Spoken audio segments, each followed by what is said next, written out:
franktalks.com. Need help with love, sex, dating, or relationship issues?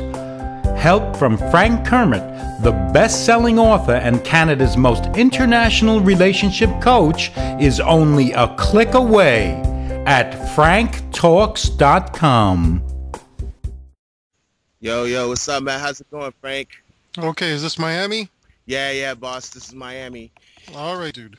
All right, brother. So what I want to ask you is this, okay? You know, you've been in the game a long time. You're one of the first guys, one of the veterans. You've been around the game a long time.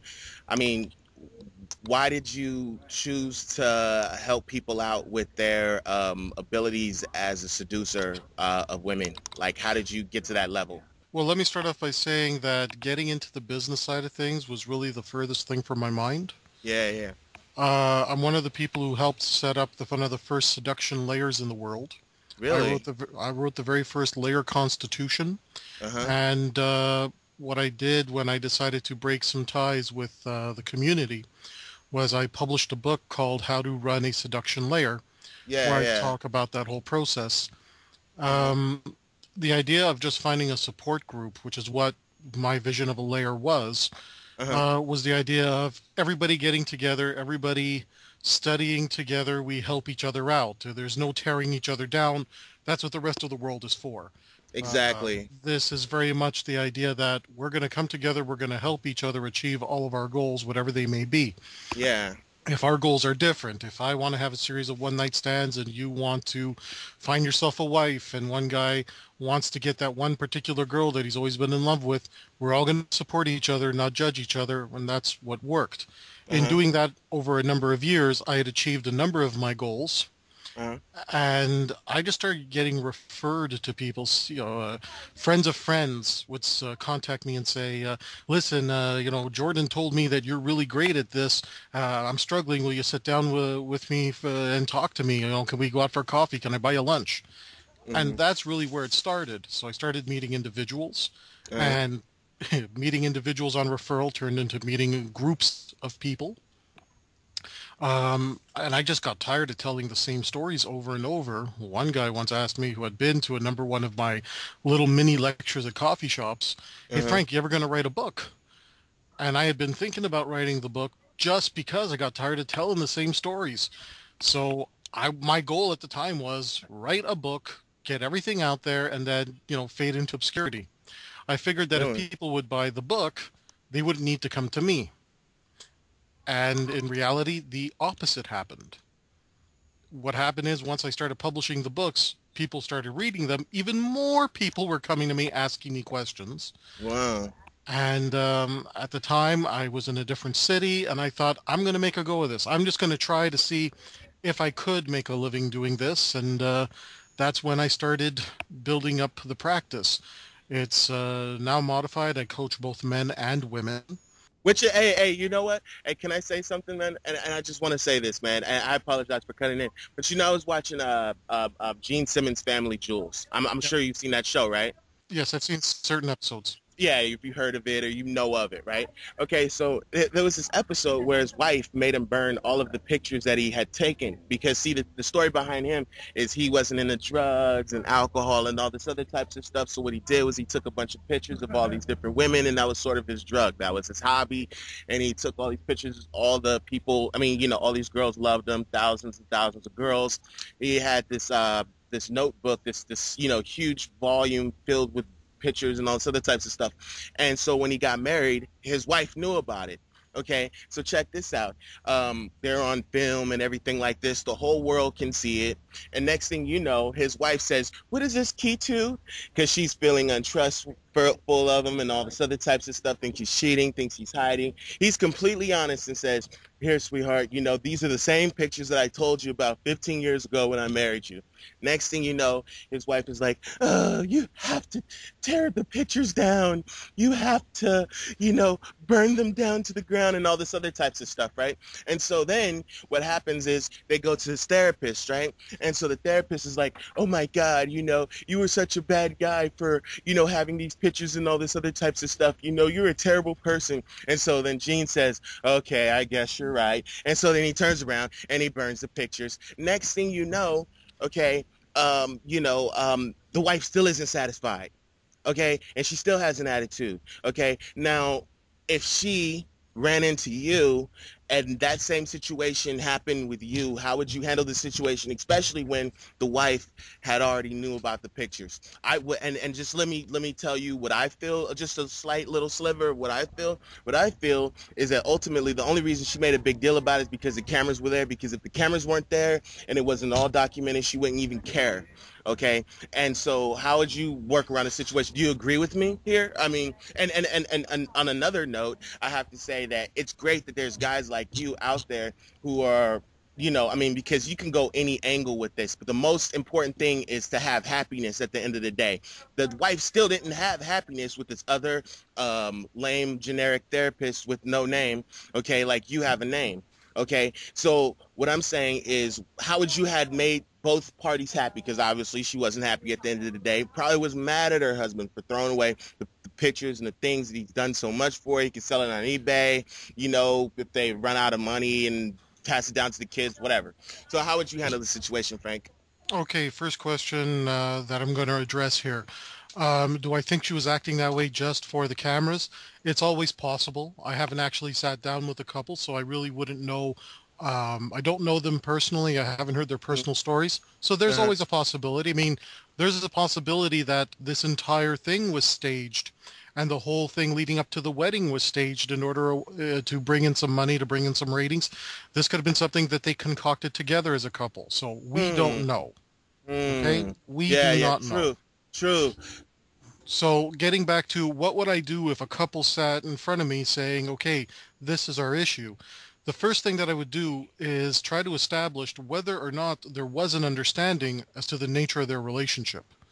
Because we don't know. And was this something that they had discussed? Was this something that neither of them have actually sat down to make a promise about? Did he promise to be monogamous from the beginning? We don't know. From the episodes that I did see, it almost seems that it was not something that was properly discussed. Everything was sort of implied. Yeah. If everything is implied, then they're both doing something wrong. Right. You don't promise to be monogamous if you have no intention of being monogamous, and you don't criticize being in an open relationship if you've agreed to the relationship structure. One is not better than the other. My position as a coach is that monogamy works for monogamous people. Non-monogamy works for non-monogamous people. The key is to find the relationship structure that works for you and to find a partner who believes in the same relationship structure for the same reasons that you do. So with that said, I would go back to the original understanding. What was the original understanding when the two of you got together? Was there a promise that was made that was broken? If you knew what was going on and you're only saying something now, that's a red flag. So what's the issue? That is exactly where I would start if I sat down with a couple like that. Okay, so check this out, right? Now, you don't just walk in the world knowing a language, okay? We're taught languages, okay? You taught English, you taught Spanish, you taught this language, you taught that language, and whatever language that you have, and you have a support system for that language, okay? And obviously, you see what I'm saying? With women, with men, and all this other types of stuff, it's a language that is spoken, that is crafted, that is built and imposed upon it, and we find peace within that world because we have certain securities, we have certain comforts in that language, in that world. Okay, so tell us about some of the alternative languages, some of the alternative worlds that you find most interesting, and how you get people to understand your language, because it's very important. Like you say, it's just not implied, it's something that's supported. What do you think about that? Well, I think, and again, if I were dealing with a couple or a man or a woman individually through coaching, I would start asking them questions about things that they take for granted. And through asking them those type of questions, that's where we explore their vocabulary. So I'll give you an example. Let's say I'm dealing with a guy who has been struggling to get himself a girlfriend. He maybe goes on a few dates and it doesn't work out, but he has such a very, very bad reaction to it not working out. For him, the rejection is just too overwhelming. We sit down, we sit down and we say, okay, I want you to give me your definition of monogamy. Give me your definition of marriage. Give me your definition of love. Give me your definition of non-monogamy, and so on and so forth. And what we find is that people will use the same combinations of words to mean exactly the same thing, and they don't differentiate. Really? That's valuable information right there. I mean, that's worth, fuck man, that's worth the price of $795 product right there. Say that again. They say the same thing over and over again about the things that they want or identify with their relationships in life. More specifically, they use different words to mean the same thing to them. And these words will have different meanings to other people. So I'll give you an example, okay? Right. So I asked somebody, how do you define love? They will give me the exact same definition for love that they would when I asked them, what does monogamy mean to you? Really? What we found here... That's deep. Okay, now what we find here is that this is part of the reason that when they go into relationships, they automatically get into a situation where they're vulnerable to be hurt. Because their expectation of somebody saying, I love you, they interpret that as monogamy. Now what happens when a non-monogamous person says, I love you? Oh, yeah. It creates the expectation of monogamy in the person that is on the receiving end of these words. Why? Because in their personal definitions, in their personal vocabulary, one automatically means the other. Part of my... I'm jaw dropped right now. Go ahead. Part of my job as a coach is to take everybody a step back and say, now, wait a minute. That's what this word means to you. But if that's the case, you have to communicate that expectation to the people that you're with. Most people, though, become afraid to communicate the expectation because they're afraid to lose the person that they're seeing. Yeah, and I mean, and it just sets up for such, and I think of it like an abscess. I mean, it's just an abscess in a relationship when there's no communication. You know, you got two people in the room who like the same thing, but they can't discuss the same thing because they have these certain fears and all this other types of stuff, and they could be having such a much better time, you know, and that's where you come in, where you see, okay, well, 95% of the people between this and this culture, this ethnicity, this and that, this and this and that, I have seen patterns like this, especially if they say this, and heightened more if they say this, and then this person over here has this. So there's a vast amount of uncommunicated gold mine that you have to get across. And so that's one of the reasons that your books are so important and so monumental in the help and the process of getting guys exactly where they have to be. So, I mean, tell us more about that. Okay, well, what I did initially during my own development, that's the period of time that I was learning about seduction. I wasn't looking to get one-night stands. That was never my goal. My goal was to apply the principles of seduction to long-term relationships. That's really what it comes down to. Because I would rather be with a smaller number of women, but be with the same women over the long period of time and have multiple partners if I can. I wasn't interested in the one-night stand. I personally think it's a form of laziness because I figure if I got to work that hard to get her, I'd rather work just as hard, get her, and then keep her. So I don't have to work as hard in the long term. That's my own personal philosophy.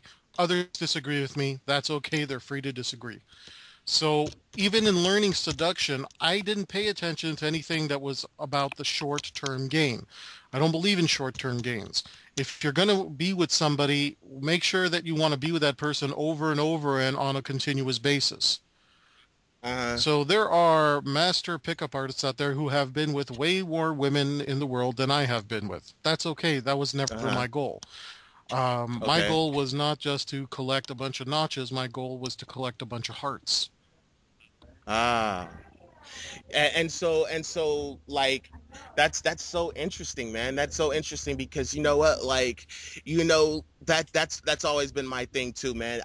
I'm a romantic person. I really like to get in there, and I want her to remember me for the rest of my life. Because I mean, when you really think of like intimacy, and when I think of it, like you were saying, when I think of intimacy and like all this other types of stuff, I think of, possessing this person's heart. You see what I'm saying? I think of, this is my girl. Like, I don't know, you know what I'm saying? And it doesn't have to be, it could just be a spiritual thing, you know what I'm saying? But I really want to strive to make that connection with that girl, and have her feel warm and fuzzy whenever she thinks about me. It's not just about the oh, I've got this thing. I'll tell you a little quick story. I remember the first time I ever, had a girlfriend and went all the way, et cetera, whatever, right?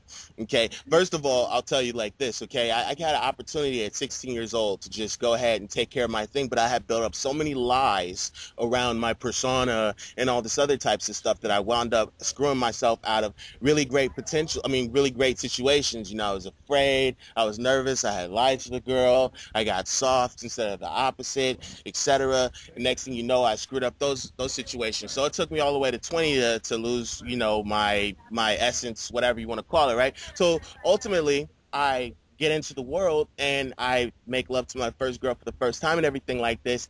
And what happens is I'm like, this is it. This is all there is. You see what I'm saying? I'm thinking it's going to be this big monumental masterpiece thing. And it was like, what the hell is this? And so ultimately, it really is that spiritual connection. It really is that connection with somebody. It's not just the physical aspect. And so that's where you are the master at. You are the master at making women fall in love with you. Tell us more about that, boss. Okay. I'm just going to give you my simple formula because it's easier for me to teach in simple formulas. The simple formula is this. A man can only fill one of two roles in any woman's life. She's either your mother or she's your lover. She cannot be both. Right. When I work with people in long-term relationships where the woman is no longer enamored with her husband or her long-term boyfriend, inevitably, just doing analysis of what's going on there, what's happening is that over the course of time, she starts feeling like his mother and less like his lover. Exactly, yeah. He's not going to see this as a problem, though, because during that process, his emotional needs are being addressed because when she's being giving, he interprets that as femininity. And femininity is one of the emotional needs of men. However, when she's being giving to the point where she's doing things, this is key. If she's doing things for him that he should be doing for himself, she's crossed the line from being courteous to being mothering. He doesn't see it as a problem because he sees it as an extension of her femininity. She does feel it's a problem, but she can't articulate why she's not attracted to her husband or long-term boyfriend anymore. All right, so check this out. Okay, so there's a maid, right? I'm not gonna mention the celebrity or whatever that this is maid. This maid sleeps with the celebrity and makes love to him and all this other types of stuff. They have a love child, et cetera, et cetera, et cetera, right? Well, ultimately, she was taking care of him at one point, and I know the answer to this, but I want you to tell us the answer. Okay, why is it that in a slave-master relationship, so to speak, knock on wood, I'm being a little extreme here, but the slave-master relationship, they can feel that love, that lust, that raw passion, and all this other types of stuff. And in the mother-daughter, father, that whole like mother thing you were talking about relationship, okay, there's sort of drop down in the intimacy, the feelings that she feels towards him and everything like this. And I feel a lot of it, and you know what, man, I read this study, okay, and I want you to elaborate on this study for me and what this study implies and entails, okay? So there was three groups of men, three groups of women, okay? There's group A, group B, group C. In each group there was 100 women and 100 men. Each group was separated. So there was 100 men, 100 women, A, B, C. Okay, group A, they asked them, this was a control group. They were like, who wants to have half-price parking, have the tuition cap for 5 years on their tuition, and have the gymnasium open for extra 5 or 4 hours a day? Everyone raised their hand and said yes, men and women. Okay, control group. Group B, there were 10 teachers in front of the room. 5 teachers had no opinion. 5 teachers said they were lightly opposed to this, okay? Couple guys dropped out. Handful of girls dropped out. This is group B. Okay, group C, same question was asked. Half the teachers were lightly opposed, half the teachers were strongly opposed, 10 teachers in all, okay? And so ultimately what happened was a handful of guys dropped out, but over 50% of the women dropped out. Ultimately, they wound up paying full price for their parking. They wound up, having to pay more for tuition, and now they're pissed off that their boyfriend didn't have the balls or the heart to make the decision that, like, this is just a bad decision. You see what I'm saying? And didn't have that type of ball about himself. Okay, so explain that situation. What does that study entail more to you on a deep level? What does that say? This was a really long question, so let me get to the first question that you had asked. The first part of your question is, cool. You were talking about why is it in a maid situation where you have somebody with a certain amount of authority overseeing the other person, and then why is there attraction there, but attraction is lost when somebody is taking care of another person? I think that was the gist of what you were asking. Yeah, okay. Absolutely. In the situation where you're dealing with somebody in an authority position, the behaviors of taking care of that person, as a guy, we interpret it as all the same thing. But it's not the way it's going to be emotionally interpreted. When you're dealing with an authority figure, you're not dealing with, I have to take care of that authority figure, because that authority figure, especially if we're dealing with a celebrity who has a tremendous amount of resources, in this case, probably wealth, fame, they could do it for themselves, but they have the resources to hire and exchange with people to get what they need. Also, when you're dealing with somebody of that higher authority, for women, it will address emotional needs like her need for high quality sperm, because the guy has status, the guy has got a certain amount of recognition, the guy has a certain level where she knows that other women are going to be into him. Now, let's take a situation where you have a woman who is being mothering to a guy. Well, if she's being mothering to him, and it's not because she's doing it to try to continue to earn favor with somebody who's already high status, she starts feeling, well, he can't do these things for himself. And that's the key difference. When she feels that, well, he could be doing this for himself, but I have to do it for him, she's taking on a mothering role. And even in the animal kingdom, the mothering instinct is so strong that it would prevent animals from behaving in their normal repeating behavior patterns. The mother, for example, the mother alligator or crocodile, her repeating behavior pattern is that when she sees another animal moving, she eats it. That's her behavior pattern. However, during the time when her eggs are hatching and she's there to scoop up the offspring, and she has to scoop up the offspring and carry it to the water and let the offspring swim out into the water. If she runs across another animal, such as, let's say, a baby turtle hatching, the original instinct, which is to gobble up the turtle, is superseded by her mothering instinct, which is now to scoop up this baby turtle, carry it to the water, and let the turtle go. So when the mothering instinct kicks in, it stops all other behavior patterns, all other instincts, including the desire to have sex. When does it become an issue in a long-term relationship? If the guy becomes incapacitated to the point where, okay, we're in a long-term relationship, but I'm not well right now. I need you to take care of things for a temporary time. If it's for a temporary time, she's not doing it because she's being mothering. She's doing it with the understanding he's going to come back in full force. He just needs a break, and I'm doing this to basically keep my position in the relationship. Exactly, but see, the thing is this, right? Okay, so I've got an associate, somebody that I talk to, somebody that I coach and everything like that. He's going through a similar situation. He's having some job issues, et cetera, and that's cool, right? So how does he? And so I gave him some pointers and some tips on how to be able to convey that message and ultimately make her feel, because I mean, a lot of it is about is about raw feeling. It's like, you know, if she feels like, oh, I'm this guy's mother and I'm just, you know, taking care of this guy, kissing this guy's, you know, doing all this stuff for him, like changing his diaper, da da da da da. You see what I'm saying? It's gonna feel like uncomfortable, like he's not a man and all this other types of stuff. But when it's like, I'm sure you watch like those spy movies or those, you know, crazy movies, and it's like, you know, no, I can't do this, and he's like, come on, you have to trust me. You see what I'm saying? And she's like, okay. You see what I'm saying? And then she winds up trusting the guy and all this other types of stuff. And you see what I'm saying? And then taking consideration, like, you know, you got a guy who's like a pimp or something like this. Part of my French here, you know, and obviously he protects women, so that's something that's of a high status, of a high value, of a high replication value. He can take care of a flock of gorgeous 9 and 10 women, you see what I mean, very simply, very easily, and make sure that they have safety, but at the same time they are paying him, and it's not the other way around. So he creates value in a world where there's supposedly not any value. So I mean, what are some ways to be able to do that? You see what I'm saying? Because every single day, I'll tell you a little quick story, okay? So there's this girl, I'm not gonna say too much, you know what I'm saying? She's a coach in the community, okay?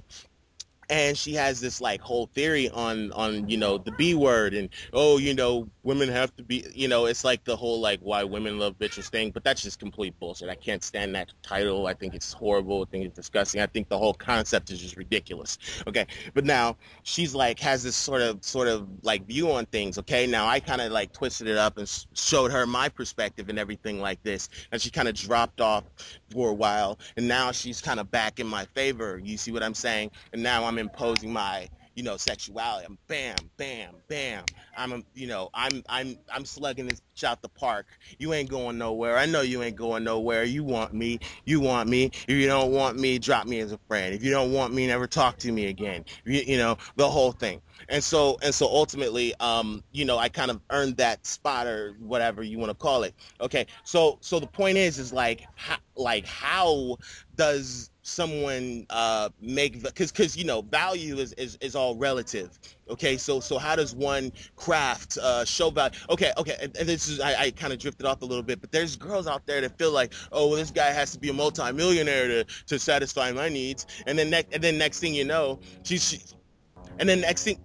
Okay, for sure. She's multi-millionaire to fulfill my needs, and next thing you know what I'm saying, this multi-millionaire is so needy, so dependent on the money itself to establish his status in the world, that's all he cares about. And she sees his weakness every single day when it's all about, oh, it's not about the money. It's not, you know, it's all about the money. I need this. I'm nothing without it. And I could understand a little worry or whatever, but he has to be. But then you get some guy, you know what I'm saying? He's a biker. He's a rocker. He's a skateboarder. He's a whatever the hell, you know what I'm saying, you want to call it. And then next thing you know, he doesn't have a million, billion, zillion dollars, but you know, he makes good, and these girls are interested and they're pulled in because they see the value in his attitude and the way that he acts, the way that he carries himself. She sees qualities that she would like to see passed down to her kids, et cetera, et cetera, et cetera. So I mean, explain this to me. Okay, well, the first part of that, you don't ask somebody what it is that they're going to respond to. Most people don't know. They have a vague idea. Emotional needs, okay? Right. Both men and women, everybody has different emotional needs. You become attracted to someone when they address certain emotional needs. You fall in love with someone because they address your primary emotional needs, whatever that combination may be. So somebody who says, I need a millionaire, or I can only be with a 10 model, they're talking, but they may not necessarily be aware of what they would actually respond to. They think that the millionaire or the model has the attributes that they're massively attracted to, and they may have a certain attraction for it. But it's not the money of the millionaire, and it's not the looks of the model. It's what those things represent to each individual. Once you understand what it represents, once you get to the core value behind it, that is what they respond to. And so another person who comes into that situation, who addresses those core values, that's the person that they will respond to, which means that's the person they'll be attracted to. That's the person they may end up in a relationship with. So let's talk about the millionaire example. Okay, this is a very clear-cut example. Is it the fact that the guy has money, or is it the fact that him having the money represents certain values that she holds dear? Maybe she values financial stability because she grew up in an environment where there was no finances. Maybe she interprets the finances as all these other women would want them, and I just want to have what all these other women want. Why? Because my core value is drama. Maybe the money represents a sense of a certain type of lifestyle she has because she really wants to live like a princess. And that core value is cater to the little girl in her because she refuses to grow up. She refuses to become an adult. So being with somebody that has a lot of money, the core value behind it isn't that the guy has money. It's that she gets to continue to be a little princess. So you have to look at the core values. Now, what happens when somebody else comes into the picture who can address those specific core values, but in a different way without the money? She won't have a choice but to feel attracted, maybe even reach the point of falling in love with the guy.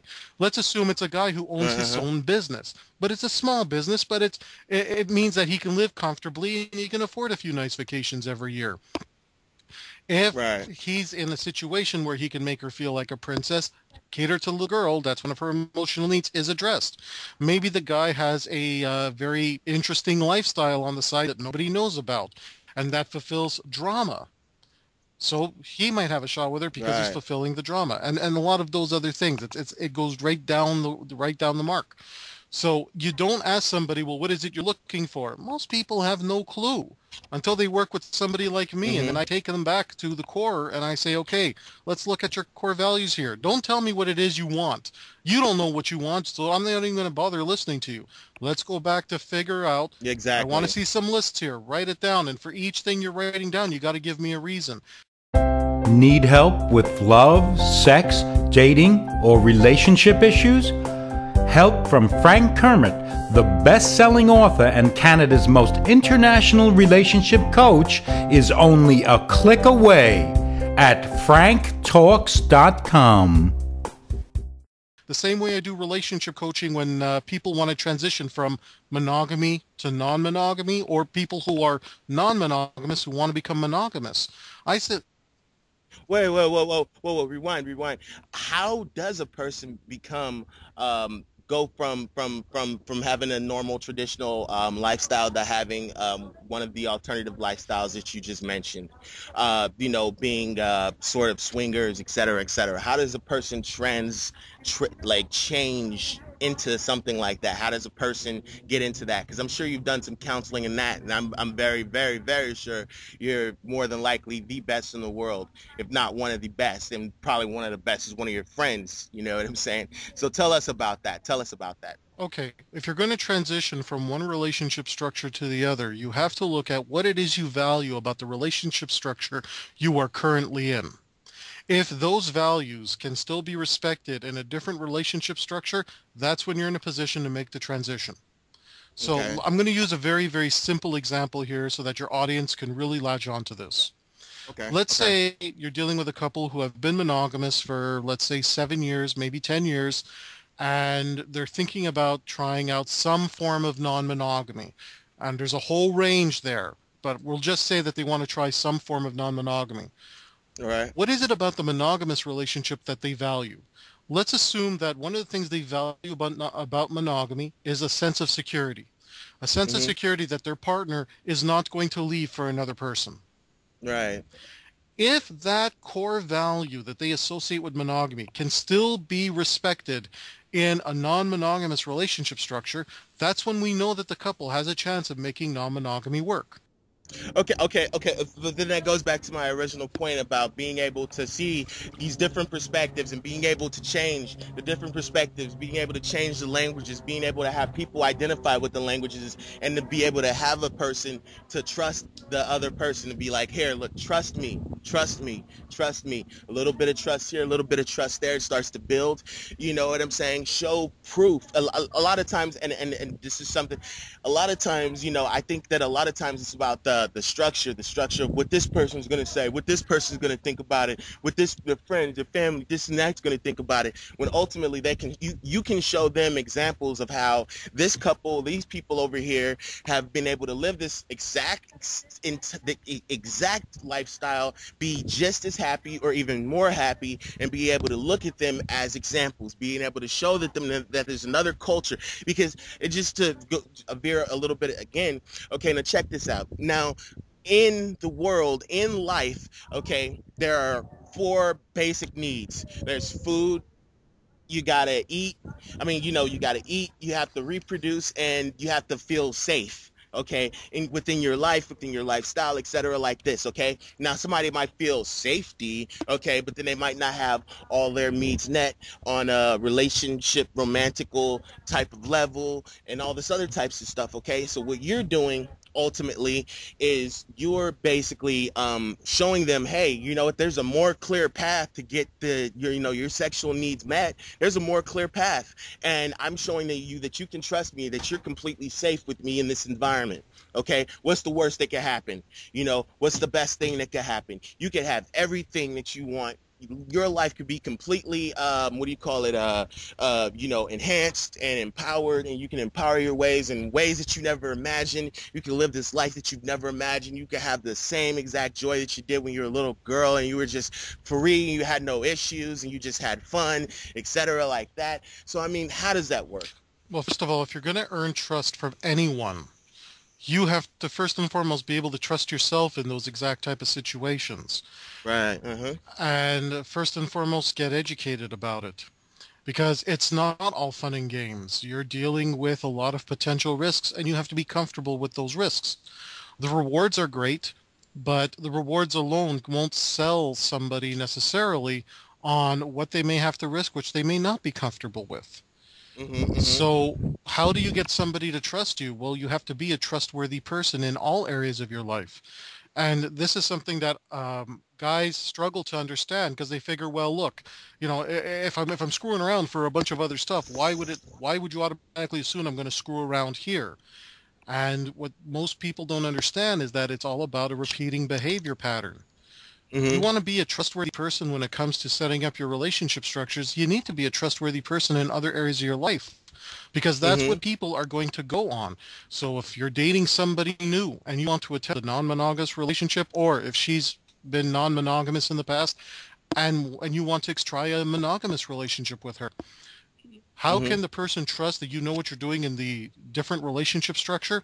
If you don't have experience, at the very least, make sure that you got knowledge, but be a trustworthy person in general. If they trust you in one area of your life, they're going to tend to trust you in other areas of your life. And if you don't know what you're doing, it's okay to say, I don't know what I'm doing, but I'm looking to try and figure this out, and I'd love for you to be on this journey with me to see what we can figure out together.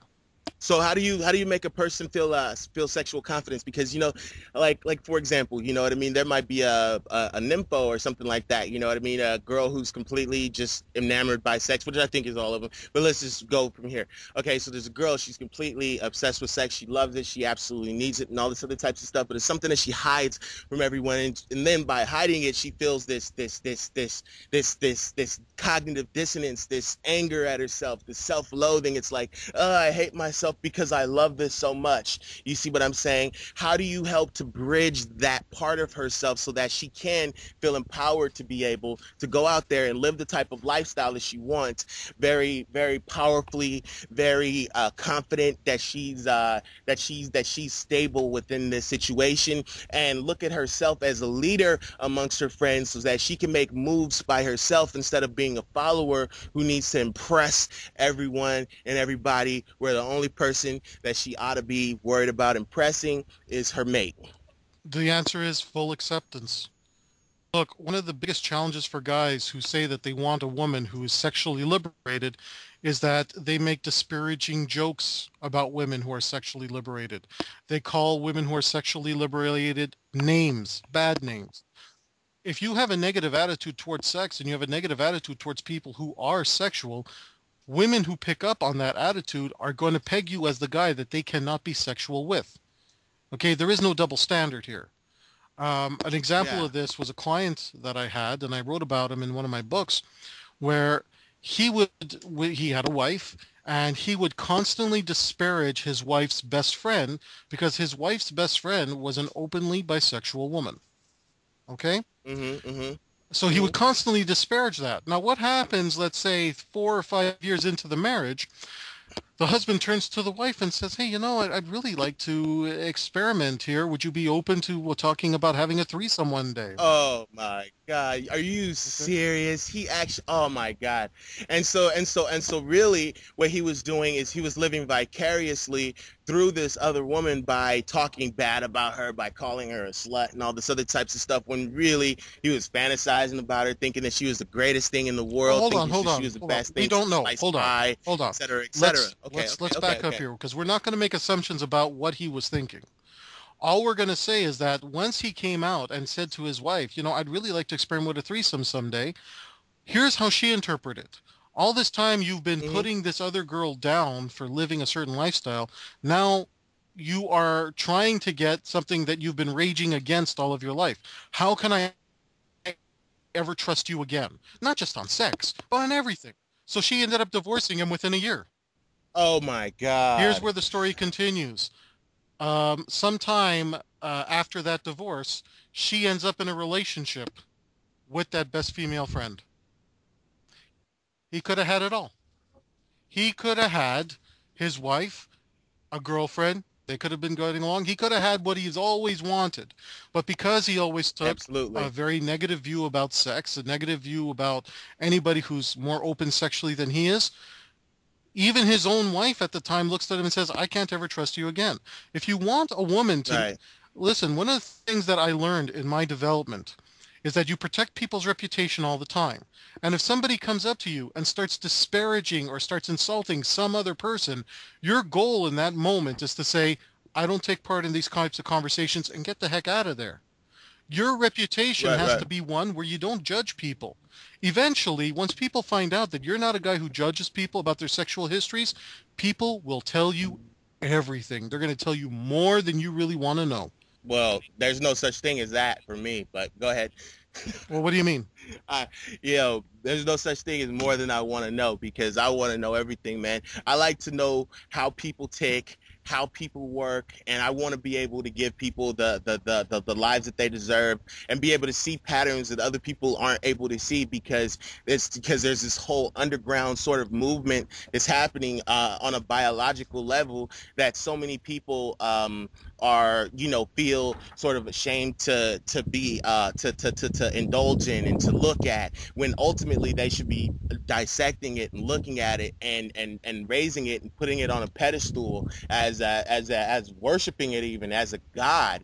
Okay, because this is the very thing that makes them feel the best that they've ever felt. Okay, they ought to put that first, and then see how they can arrange different social situations so that they can have the confidence of, having people, have their back. And then another thing is, there's a lot of women out there, pardon me, that judge Mm-hmm. people too. You know what I'm saying? I mean, I remember I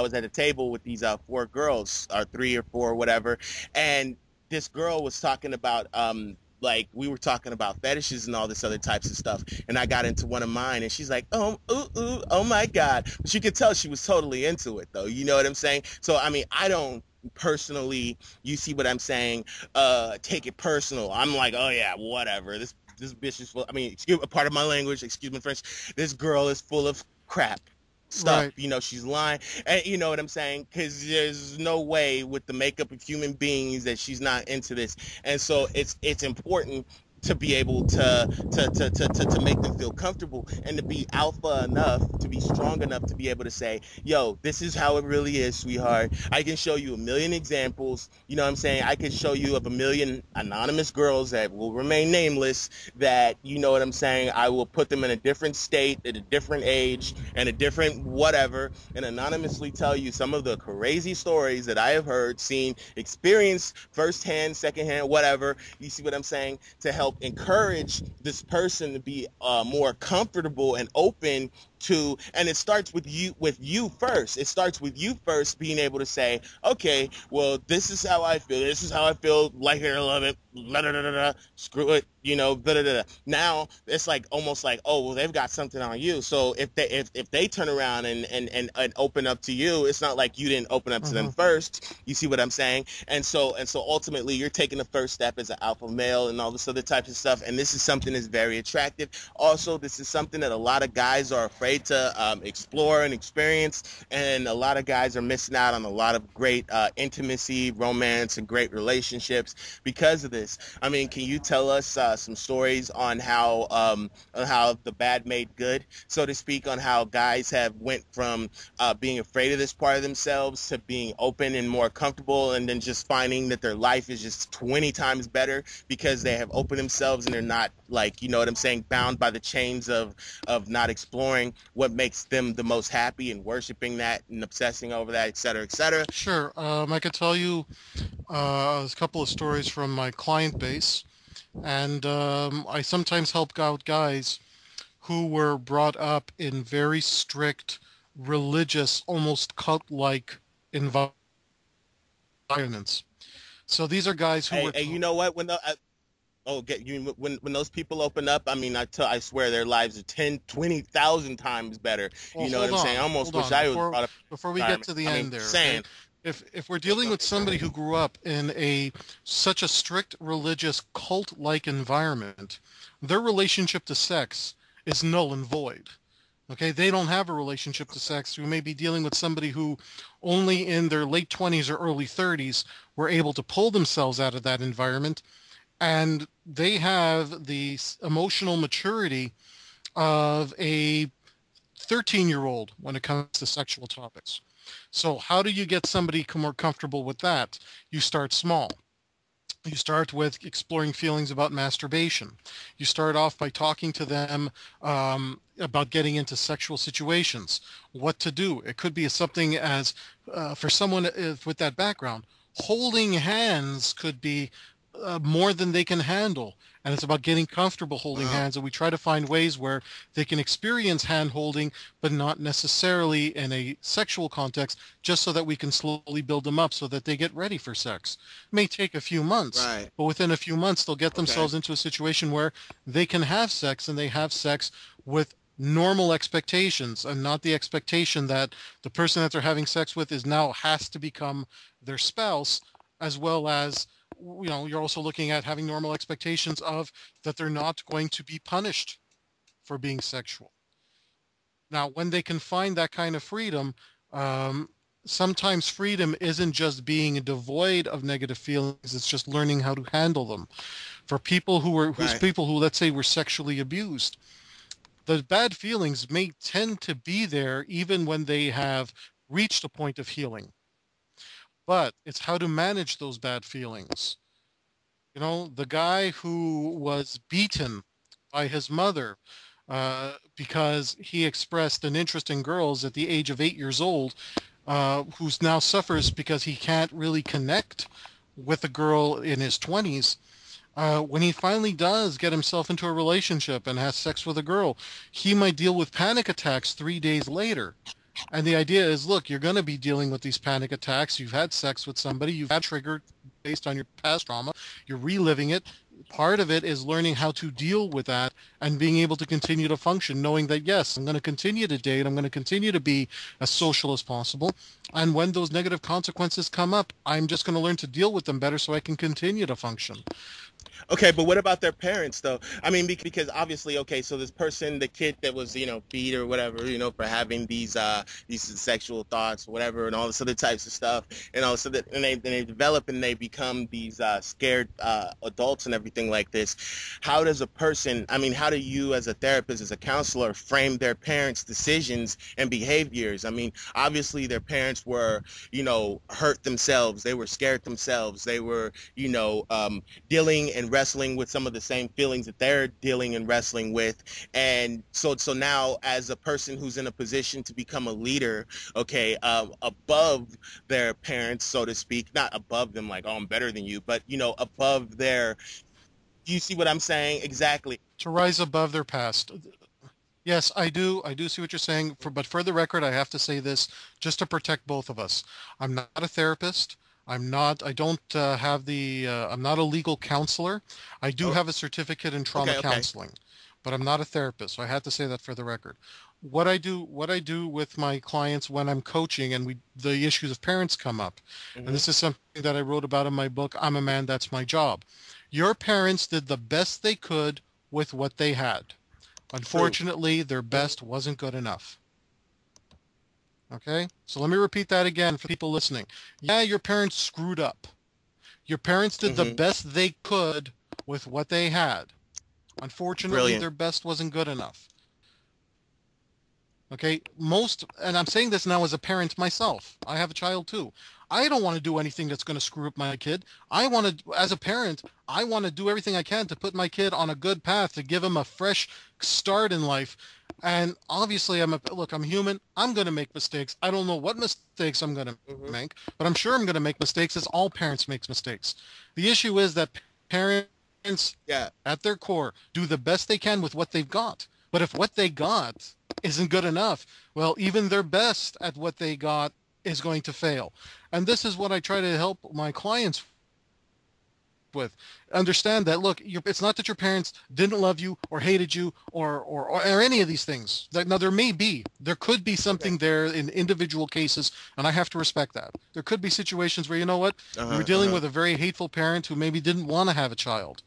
That's a bit of my story there, because I was told as an adult that one of my parents really didn't want me. So that definitely put my entire life in Yeah, hey, perspective. man, it's happened to me too, man. My dad freaking hates my guts. I mean, he started calling me knock on wood here a loser, when I was like, 10, 11, 12, say it repeated over and over and over again. And it took me a lot of time to realize how damaged goods he was, even though he was rich, even though he had the money, how he was damaged, and how I Yeah, could lead a life that, okay, I'll explain something to you. I'll give you one little perspective, okay? There's Lady Gaga. You know her, right? Okay. I'm familiar Yeah, with it. yeah. Yeah. Okay, so ultimately, like this, there was Lady Gaga, and her parents, her dad was like, "Oh my God, I'm disowning you because you're on stage and you're wearing absolutely nothing." And this was back in the days when she was just working Chicago nightclubs, etc. Never had a record deal and all this other types of stuff. Now that she has a record deal, now she and the neighbors are all in, "Oh my God, I can't believe it. Lady Gaga is your daughter. I'm so proud of you. I want to go to your picnic. Here, you get the keys to the city because you're Lady Gaga's freaking dad." Okay, now he wants to have this great relationship and all this other types of stuff. And a lot of times it's not that, they're concerned about what other people think about them. And it's almost like most people are concerned with what other people think about them, what other people say. There has to be that 1%, okay, that breaks out of that mold, that breaks out of that cycle and says, "I know who I am, and I'm going to go with what I know is right, okay, regardless of what I go through." I watch these spy shows and stuff like this because it's just a genre that I like, okay, and I see these guys, and, they have to break all types of laws and all types of rules. And I'm not saying that, say, break laws, break rules. I mean, knock on the wood here, but, they're trying to save the goddamn president or whatever. They're trying to save their wife and daughter. You know what I'm saying? And that means most of them. And then, him going to jail for 50 years, doesn't make a difference. Okay, his wife would be a little bit more pissed off if he let her get killed than if he turns around and breaks a Mm. few laws, okay, to save his wife, okay? You know what I'm saying? And his kid, and, his president, okay? And he's going to be seen as a hero in her eyes as opposed to this bad guy, but he has to go first. He has to be the person that makes those steps first. He has to be able to say to his parents, "Yo, what you said, what you did was wrong. You know what I'm saying? You've got some issues. I'll show you by example. I'll lead by example. You're not, I'm not saying, you'll hate yourself or whatever, but you'll learn and you'll know deep in your heart that you were wrong." You see what I'm saying? Although you might not admit it, okay? And, that it is what it is. So, I mean, Hmm. I do want to add one thing here. Um, if you're going to go back, and again, we're talking about the situation of the uh-huh, parents not providing a safe environment for their uh-huh, kids. Even if you go back and you let your parents have it, you got to understand that that is more therapeutic for you to do for yourself, just to express it. But don't go in there with the That expectation they're gonna, that your parents that they're gonna just appreciate or understand. exactly. Once people, Okay, something also Mhm. something that I want to make very clear. If your parents screwed up really bad to the point where your parents are considered toxic people, people who are beyond the capacity of reason, Right. the expectation that they're going to turn around and say that they're sorry, say that they're, and then want to become the type of parent that you've always It needed. ain't gonna happen. Yeah, it's unlikely to Yeah. happen. If you're dealing with a toxic person is beyond the scope of reason. Uh-huh. And if you grew up in that environment, again, your parents did the best they could with what they had. Unfortunately, their best wasn't good enough. Yeah. If they're a toxic individual, the best you could hope for at this point Uh-huh. is to be a better parent to your child than your parents ever were to you. So what about the parents out there? I mean, because you gotta understand, like, there's so much contradictory information out there that one can not is gonna, no matter what. Okay, there's this guy. His name is Dr. Kevin Hogan. I'm not sure if you've ever heard of him. He wrote The Psychology of Persuasion. He does the Science of Influence series. No, I do not. I'm not familiar.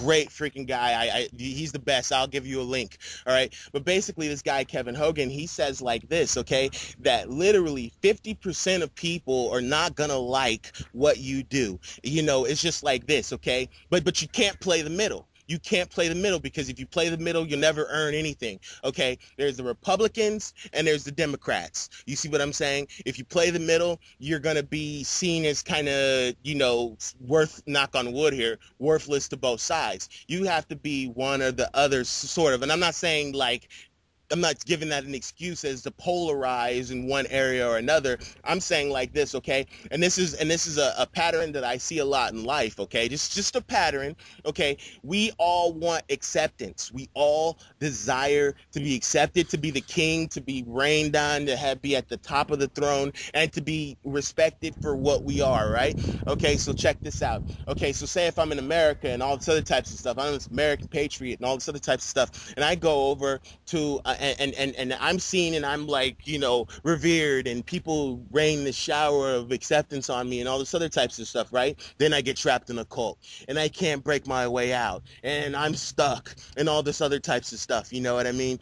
And I'm there for years, okay? And I notice that whenever I do X, Y, and Z, these people, they shower me with that acceptance that I miss from my old country.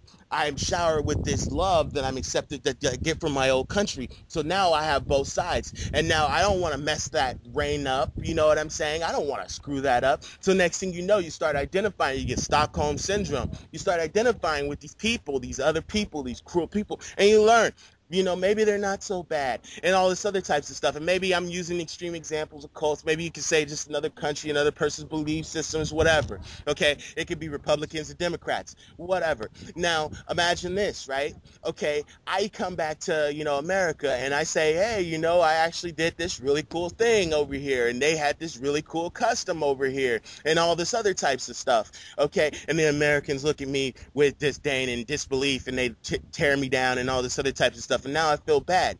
Instead of siding with one side or the other, it's up to you as a man, as a woman, as an individual, as an adult who's now responsible for their own life, to go out there and say, this is the life that I want, whatever it is. It could be in the middle, it could be at the right, it could be at the left, it could be at the center. And you know what? You're going to attract people who are attracted to the strength of your security in your decisions and your decision making. Okay, and those people are going to be your loyal, respected followers, like you have so much of, Frank. And so, it's really great to stand for something, because like Martin Luther King says, if you don't stand for something, you'll fall for anything. To relate this back to game for your audience, All right. One of the things that I teach is that a man cannot afford to fear abandonment. Any man that wants to become a leader cannot afford to fear abandonment. Yeah, you're right. If you are afraid of being abandoned by everyone, you can lead no one. Right, right. So like what you were talking about, you want to be part of that 10% of people that lead. You want to be part of the 10% of people who take action. Mm-hmm. You have to be willing to be abandoned by everybody you love and care about, Yeah. and stand by your own conviction. The minute that you start to fear abandonment, you aren't even able to enforce boundaries in a relationship, and then you end up being a man who is in an abusive relationship with a partner, a woman who's abusing you. Right. So when I'm dealing with clients who are men in abusive relationships with very abusive women who are verbally abusive, physically abusive, their biggest challenge is that they're afraid to enforce a boundary because they're afraid that the woman is going to leave or their family is going to leave them. The problem is, if your job is to lead the relationship, if your job is to be assertive, not being able to enforce your boundaries because you fear abandonment is in direct conflict with what your job is. Yeah. And all of the people you described who basically went ahead and went against the grain, did the opposite of what everybody told them to do, and still stayed true to their goal and went to achieve, that's one thing they all have in common. This is not to say that the abandonment didn't hurt them. Mm-hmm. This is to say that, yeah, it sucks that I got abandoned. It feels lousy that I got abandoned. I'm still waking up every day to function, and I'm going to go do what I got to do Mm-hmm. and stick close to my goal. And guys who are learning game, especially guys who are coming out of their shell for the first time, they are going to lose their friends. They are going to lose members of their family. Yeah, they are. Because in the process of change, you're becoming a different person Yes. than the person who structured the life you already have. Uh-huh. And this new person you're becoming may not even fit into the lives of the people you've always known. That's part of the price. Absolutely. And you know what? There's a certain respect almost that a person has to have for you if you go and you face your fears while they're afraid to face their fears. Okay, for example, I have a friend. It's this guy. He's like one of the number one copywriters in the country, award-winning, etc. like this. And I'm coaching him right now. And basically what's happening is this. Okay, one of the things that he's going through is he's Your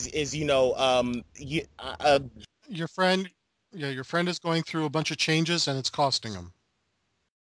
Need help with love, sex, dating, or relationship issues? Help from Frank Kermit, the best-selling author and Canada's most international relationship coach, is only a click away at franktalks.com. Yeah. The guy is, but I totally forgot what I was saying, man. You know what I'm saying? The guy's status and his position is sort of overwhelming. I lost my train of thought. You see what I'm saying? But hey, it is what it is. But, people do get overwhelmed. You know what I'm saying? I mean, I get overwhelmed, but the most important thing is that you press on. And oh yeah, that's what I was going to say, is that ultimately he had to go against, you know what I'm saying, one of his girlfriend's wishes. Okay, but now the only thing that he could say is, you know what, the reason that I was going against your wishes is to stay true to the person that you want me to be. Now, the person that you really want me to be. Okay, do you want me to be an honest person? Do you want me to keep my commitments? Okay, well, I'm keeping this commitment now, and I know that this is gonna hurt. I know that it hurts when I have to do something and I have to go out of my way to,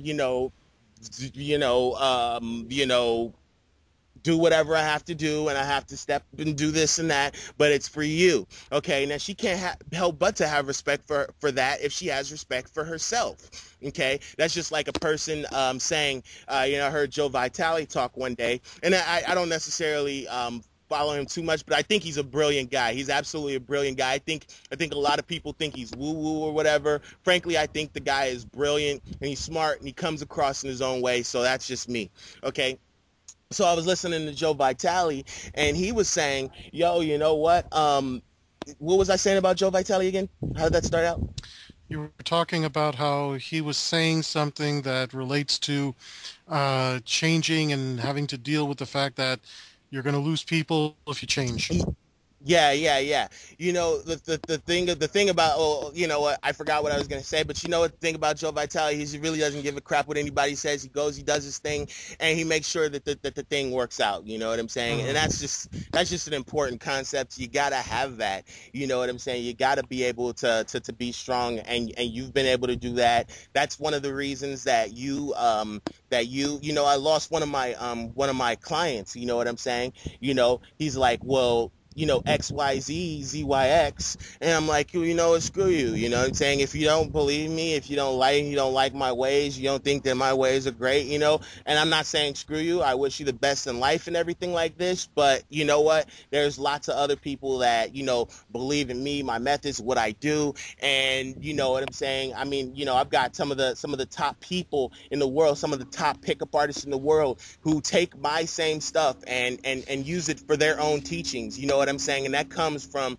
you know, being a leader and believing in what I believe, and people seeing that, people respecting that, and people saying, you know what, this guy has some great ideas, I'm going to use that. Even if the guy, you know, is more popular than me, even if the guy, you know, has more girls on his website than me or whatever. You see what I'm saying? He sees how it applies in his life, and he transfers that in his own life to get the benefits that he can get at the stage that he's at. You know what I'm saying? So I mean, you know, that's just really great, man. So I mean, what's the general message that you want to be able to send people? I mean, you know what I'm saying? Like, what message do you really like just thrive? Where's your passion in this? You know what I'm saying? My passion is helping people out that, you know, could really use the help, could really use the guidance and the direction. I mean, what's your passion in this thing? You know, I love the hypnosis aspect of it. I'm addicted to it. It's one of my favorite things in the world. I would not be the same person without it. It's brilliant. I love it. What is your angle? Well, my angle is actually going to sound very, very cheesy. I actually want to make the world a better place, to leave it better than it was when I first arrived. I mean, that's it. Yeah. That's Yeah. it. And I'm doing that through coaching and through putting out my products. That's, I mean, like Absolutely. at its core, that's what it is. I want to teach people how to love. Yeah, man. And you know what, man? And just one more thing, because I know that you know, you're on a time schedule and everything like this, sir. But you know, one of the things that just bugs the crap out of me is that there are just so many messages, so many conflicting messages out there. You know, I mean, what do you say for somebody who's in the confusion, who's into all these conflicting messages and feel like they have to please everybody while at the same time not pleasing themselves, not fully pleasing anybody? What do you say? Look, there's going to be conflicting messages because not everybody needs the same kind of help. You know, some of the advice about being over alpha was designed for guys who are so submissive that they need that extra dose of dominance. And yet some of the other advice out there, which is to be a bit more suave and a bit more friendly, it's designed for guys who already have a certain level of, let's say, natural dominance, that they need to tone it down. That's interesting. So you don't take any advice at face value. One of the things I teach guys is beware your mentors. Men and women are different in this. Guys, I teach them to beware their mentors. Women, I teach them to beware her friends. Can I repeat that right quick? So Can I repeat that right quick?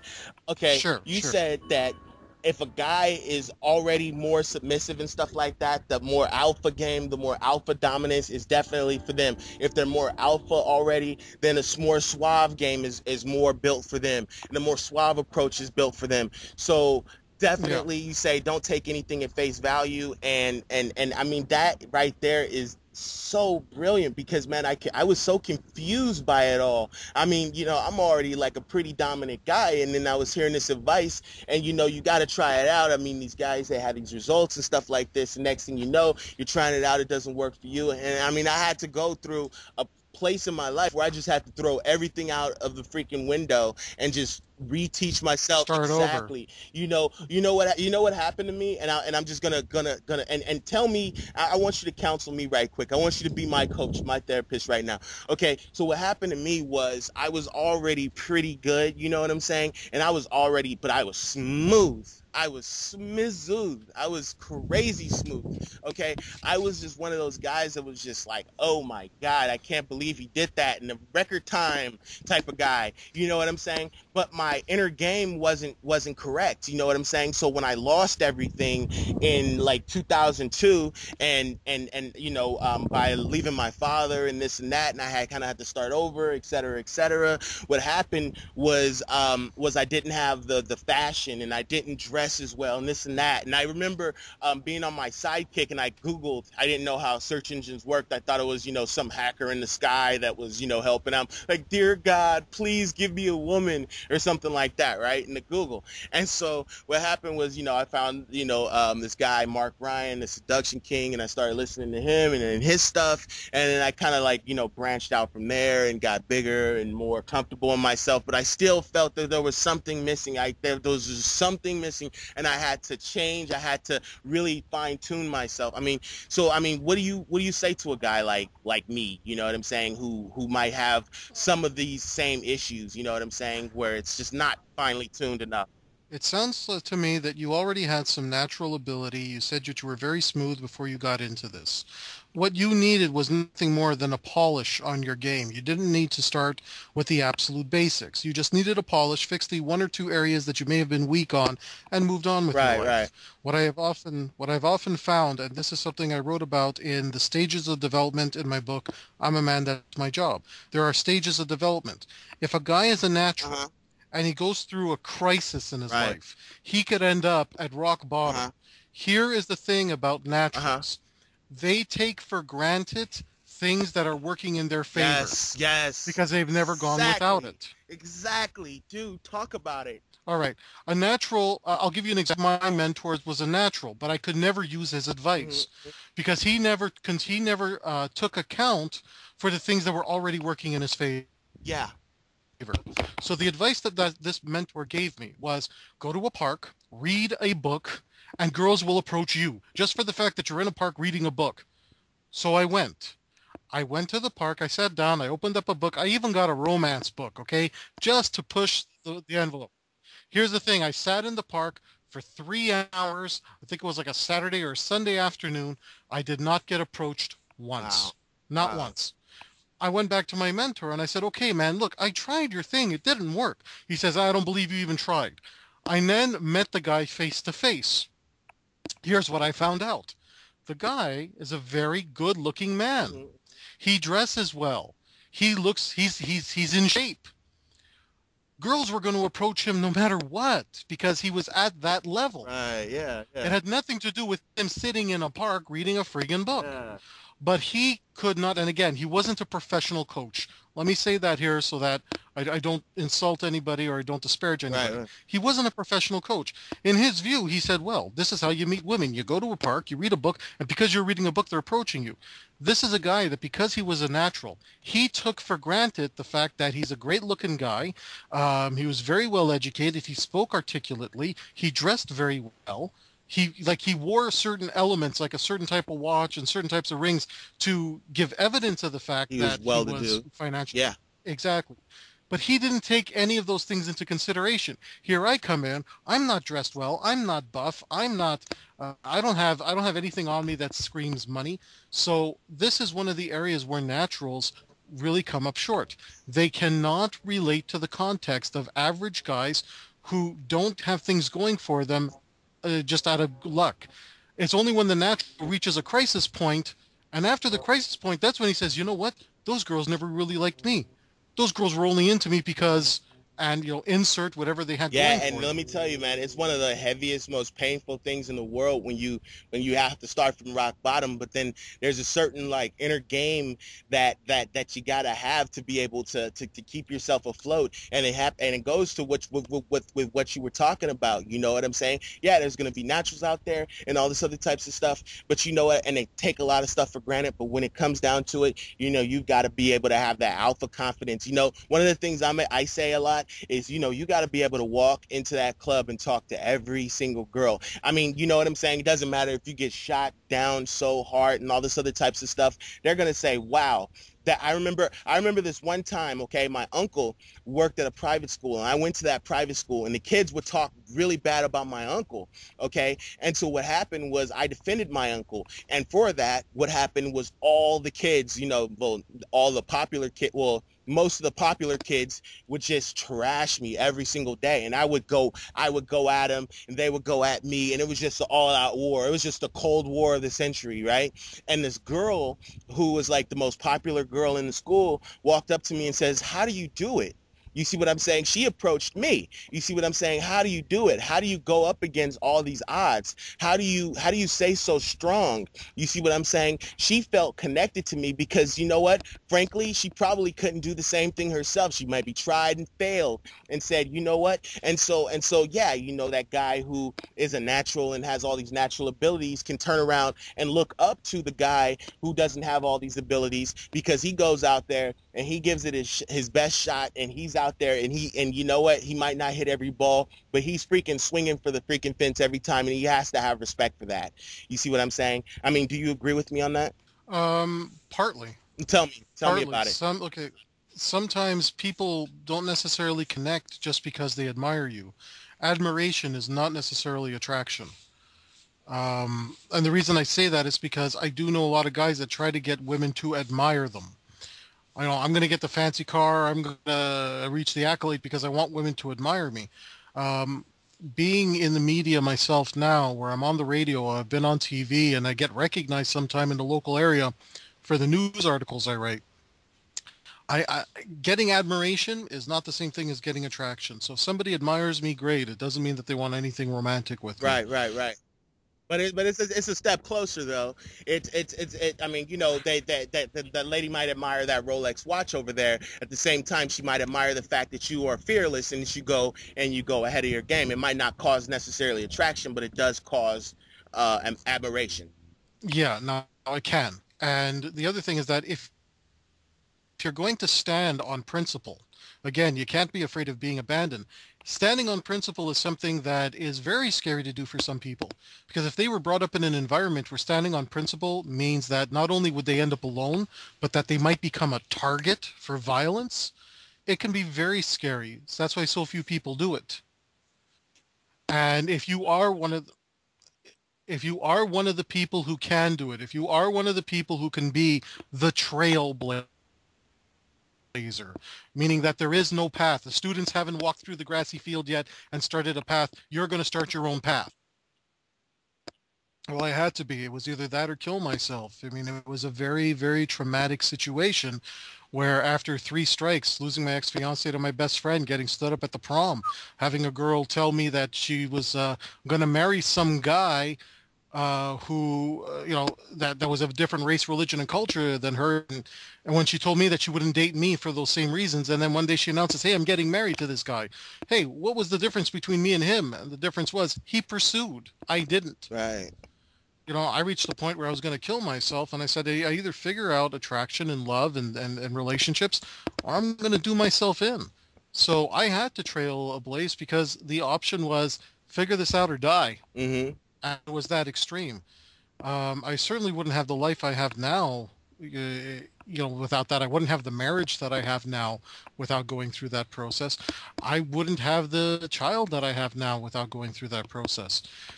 My life's not perfect. I still got areas of my life I got to work on. I deal with difficulties every day. The rent is still due, mm-hmm. but it's still a better life than what it would have been going in that other direction.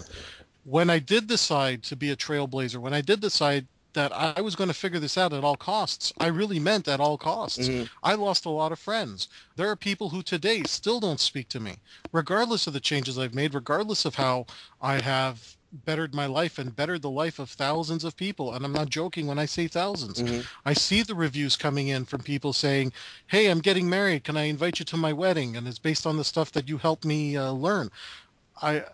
You know, and there are people who still hate my guts, and they have zero respect for me, but that has nothing to do with me. Yeah. It's because they're troubled individuals, and there's nothing you can do to help a troubled individual. People got to learn to help themselves. Well, you know what? I mean, you know, I think it's absolutely brilliant, you know, and this is what I'm saying, okay? If you turn around and you have this path that you have to take, and you go out there and you take it against all odds, and you go out there and you succeed at the path that you're blazing and all this other types of stuff, right? And there is somebody out there who says that and it might be your enemy, it might be the person that downed you, that talked bad about you, that feels troubled by you, and all this other types of stuff. And you go and you blaze that trail, and they see that they have to blaze a similar trail, okay, by themselves to be able to get and achieve and obtain the things that they want in life. Okay, they're either going to have to blaze that trail and almost admit to themselves that you were right. Okay, and it doesn't have to be out loud, because, you know, like I said, you know, sometimes people are immature, and if somebody says something, then they feel like they have to stick to it. You know what I'm saying? So if somebody says something ridiculous and stupid, it's almost like they feel like they have to stick to it. It takes a very evolved individual to be able to say, hey, I was wrong, I made a mistake, and, you know, I'm going to blaze this path. So I mean, you know, I mean, you are a legend, and you take up space in people's minds. They are not thinking about you because of the fact that you blaze a similar path that they have to blaze to become who they want to be, and they're unwilling, or they are willing, okay, or they actually were smart enough and cultured enough to listen to you, and then they turn around and they change their life vastly. Their life improved, their financial situation improved, their love life improved, in every situation thereafter. And so you are, those are the spoils of becoming a trailblazer. Am I correct? I would agree with that. There's something you said that was very interesting, and that is the idea of becoming a symbol for people. One of the things that I teach during my coaching for people going through breakups, sometimes your ex becomes a symbol. A symbol is not always a good thing. Sometimes it could be a bad symbol. So the same way with being a trailblazer, if you're going to be a trailblazer in your life, you could be a good symbol for people, a symbol of inspiration, or you could become a bad symbol. You could become a symbol for someone of everything that's wrong in their life because they're not willing to fix it. As long as you're willing to accept, that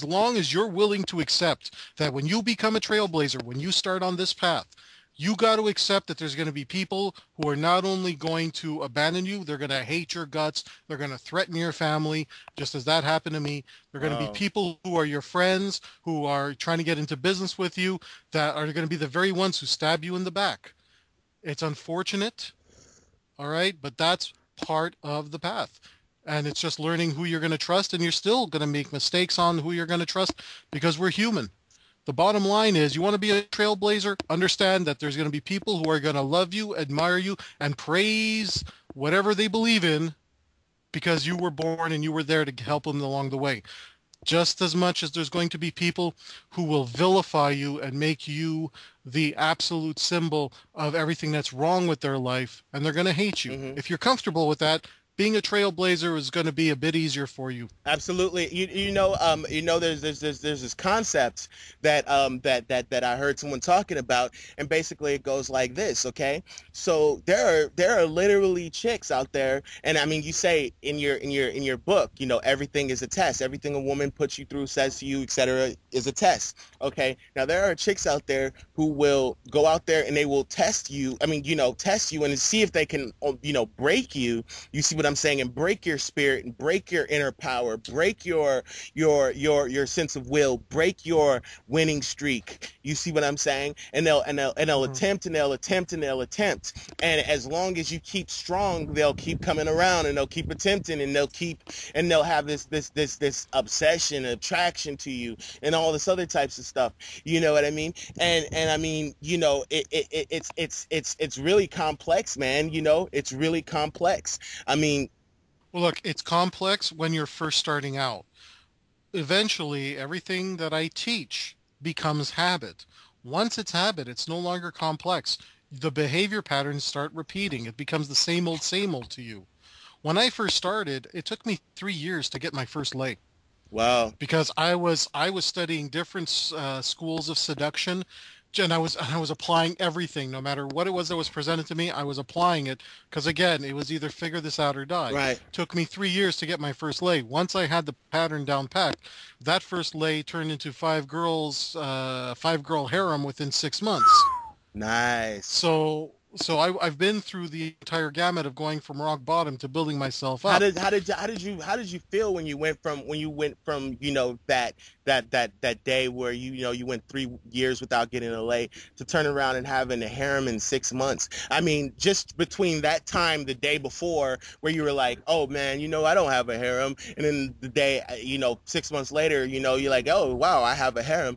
It's like, how do you take that process? I know it's natural to you now, but at a point, it was like the obscure. I mean, were you afraid of maybe like breaking it, or how did you get past that? What were some of the lessons that you had to know and learn and internalize to make forward and make good and continue with your harem? Really, there's one thing that kept me going through the 3 years of try and miss, got a little something, but didn't get the lay, try and miss, got a little bit further this time, something else went wrong. The thing that got me through those first 3 years was that I wasn't looking to win the short term. I was looking to learn. Everything was a learning experience. So even if something completely died and went flat, the question I had is, what did I learn from this so I don't make the same mistake again? And it took 3 years of constant learning, and sometimes I had to learn the same lesson over and over until it finally sunk in. But that's what it took. How did I go from, that first lay after 3 years of nothing? And actually, that was 3 years of study, but I was still 2 years prior to that I was also sexless. So I went sexless for 5 years when I finally got that first lay. And the sensation of peace was it. It wasn't ecstatic. I wasn't excited. I had found a sense of peace that I hadn't found before. And then turning that one lay into a harem of 5, it was just repeating the same behavior patterns that I had learned work. And what the beautiful thing about dating 5 girls at the same time as part of a harem is that I would now have this wonderful opportunity to expand my learning. Here's what I did. I would do the same thing with each girl, and I would say, let me see what kind of reaction I get. Am I going to lose the girl? Am I going to keep her? Are we going to get angry? So I wouldn't just see a movie with one girl. I would see the same movie with all the girls I was seeing at the same time. And then I would tell them the same type of story, or I'd tell them the same type of experiences. I would do the same type of experience with each girl. And I wanted to see what their reaction was, what they liked, what they didn't like. Did one of them tell me, I really didn't like this aspect of that experience we were on? And then I would go back to the other girls and say, you said you really enjoyed that. Did you enjoy this aspect? Well, no. Now I have confirmation that the majority of the women I was dating didn't like that one aspect. They just weren't necessarily telling me about it. Yeah. This is the type of learning process that I went through. Mm-hmm. So the only thing that kept me going is that I wasn't looking at, I got the lay, I didn't get the lay, got the girl, didn't get the girl. What am I going to do? Am I ever going to figure this out? My goal in that whole process was to learn about relationships and, quite frankly, to get my ex-fiancée back, which I did. And then you found out that you didn't even want it. Well, it's not that I didn't want it. It's that my ex-fiancée and I dated for 3 years on and off. And then 7 years later is when I got her back. And what I found was that even when we got together, I had gone through my development. I learned everything I needed to learn. I was at my best. And here's what I learned. Even at your best, you're still only 50% of a relationship. The other 50% is not the other person. It's your ability to choose the right partner. As much as I loved my ex-fiancée, as much as I was at my best, I was only 50% of that relationship, but the other 50% was I was choosing the wrong partner to have a relationship with. Absolutely. One of the new trends that I see a lot of times in the seduction community, man, and this is a new trend. My boy Rajdi Bazaar sort of coined this trend. Maybe I'm wrong. Maybe it was some other company, but I'm pretty sure it was my friend Arash at seductiveinstinct.com, is basically what he does is he keeps contacting women that he's not that maybe stand him up, or don't necessarily want to go out, or aren't necessarily ready to take it the next step. And what he does is he calls them once a week and he says, hey, I'm doing this high value activity, I'm doing this high value activity, and see if she texts back or calls back or whatever, and he'll do it the next week and the next week. And so the thing is it's not so frequent for where it's needy, but then at the same time it's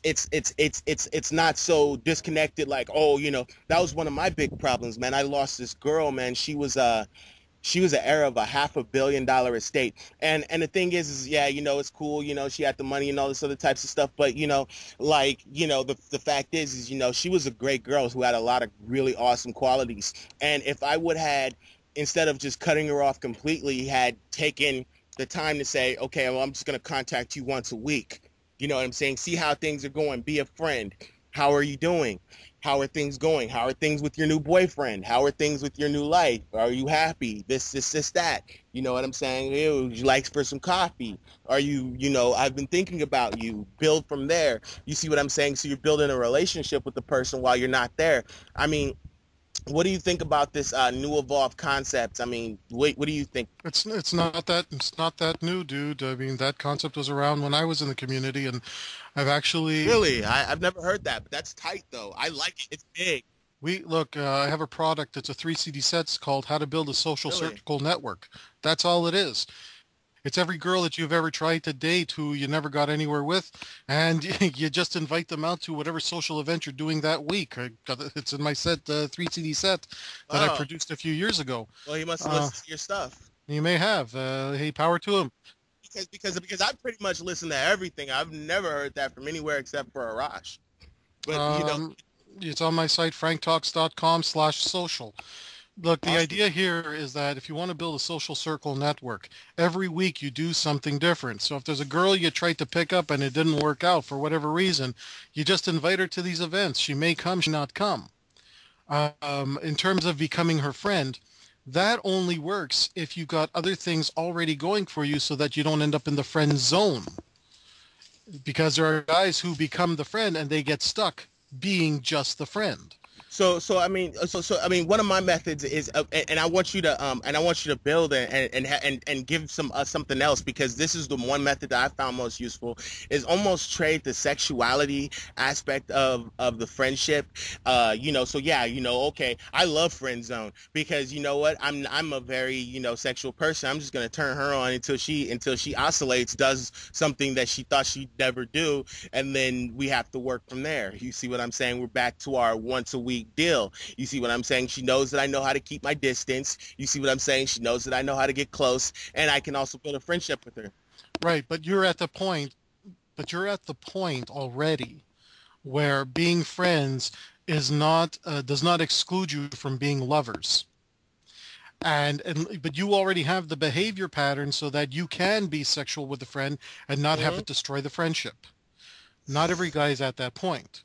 So I wouldn't advise a guy who's just starting out, go ahead and be friends with these girls. My advice to a guy who's just starting out, and remember, the advice has to be based on the context. If you're just starting out and your problem is that you have too many female friends, no, you break your friendships with these girls because they are reinforcing a behavior pattern that obviously are things that represent things that you're not attractive. Need help with love, sex, dating, or relationship issues? Help from Frank Kermit, the best-selling author and Canada's most international relationship coach, is only a click away at franktalks.com. But see, okay, but then this is what I'm saying. Okay, what if a person could be like, okay, well, look, I'm gonna wind up breaking this friendship with her anyway. I might as well sneak in a little bit of sexuality here. I might as well sneak in a little bit of sexuality there. I might as well attempt to turn her on a little bit with this covert message that I'm sending. I might as well. If she's put you in the friend zone, and you are trying to do this covertly, it still may be filtered through that window of the friend zone. If she had no interest in you to begin with, and you are firmly entrenched into the friend zone, then anything you're doing at that point is still going to be interpreted as you going through the friend zone. Because she's already turned off by you, she might get further turned off by you. That's why you need, hold on, that's why you need the break, and you have to pull yourself away and make a change. And I cover this in my program, From Friends to Lovers. The only way it works is that she has to see that you have changed as a person. Once she realizes, wow, he really is a different person than the guy that I used to know, that's when she's ready for an opportunity to recategorize you. In that window of opportunity, that's where you can get sexual. Because she now she has to recategorize you based on something new. So let's say a guy is calling up this female friend every single day. She's already decided he's just a friend. He tries to get sexual with her there. She might even call him creepy. She might get so uncomfortable being around him, saying, "I don't want this guy in my life at all." Well, that's good because he was gonna break it anyway. So he might as well take the risk, so to speak, of being. But he's not. Well, dude, I mean, he's gonna break the relationship anyway. I say like this. Okay, if it's my last 5 minutes of my life, okay, I'm going to attempt to milk as much freaking awesomeness out of my life as possible. Okay, I'm not gonna, you know what I'm saying? I'm already close to the girl. You see what I'm saying? If she so much as responds to something that I say that's sexual, or that has a sexual undertone, it's almost as if you know how a mother sees a kid, and the mother sees the kid, and the mother says, "Oh, my son will never do that. He's a flat out criminal." You see what I'm saying? Oh, he didn't mean anything when he touched my ass or whatever. You see what I'm saying? He didn't, you know, and then next thing you know, she oscillates. She gives you a kiss and whatever like this. Where is this supposed to go? And then he has a good excuse for it. He has good, you know, parameters. He's trailblazed new parameters around who he is and all this other types of stuff. And that ultimately goes with what you were saying. You know what I'm saying? He has to build new parameters about who he is. You see what I'm saying? He can't just be one of those guys that's a friend and be like, "Oh, I'm just your freaking lover. You know, please, let's go out together. Let's hook up." It's never gonna work. You see what I'm saying? Yeah, exactly. Exactly. You can't cold do it. You know what I'm saying? You can't throw a lobster in boiling water and expect it not to climb out. You know, you turn the heat up incrementally until it boils itself. And so just like change, you know what I'm saying? Change doesn't happen overnight, so to speak. You see what I'm saying? It happens incrementally. Right, get her accustomed to your new lifestyle. I think we're talking about the same thing here. You see what I'm saying? But we're talking about a different type of audience. If you're dealing with an audience who's already got stuff going for them, making a last-ditch attempt before the end of the friendship, that makes sense because they have nothing to lose. But if you're dealing with a guy who's just starting out, that type of advice is out of their context. And this is why, because the guy tries to make that kind of a move. He comes off creepy. She's not safe. Okay. He tries to make a move every day. He's always been just the friend. That's why he needs to pull himself out of the situation, end the friendship. And once he makes the change, once he goes through his development, he can reintroduce the friendship change. Then. Yeah. That makes perfect sense. When he reintroduces the friendship at a later time, a lot of sense. Once he's gone through his catharsis, that's when he can be recategorized and have a shot at being loved. So you're saying that he would basically ruin any chance that he possibly could ever have if he comes across as quote unquote creepy. Yeah. Okay. I see. And so, yeah, because, you know, I make friends all the time, and I'm a crazy motherfucker. I mean, part of my language. I slip slide. You know what I'm saying? But, you know, that's, you know, different context, different amount of experience. You started from a point where you were already smooth. Okay? You started from a point where you already had some natural ability. The guy who's been friends with a girl for, let's say, 7 years, and he's been madly in love with her, but he's never made a move. All of a sudden, he makes a move with a girl that doesn't even see him as a man.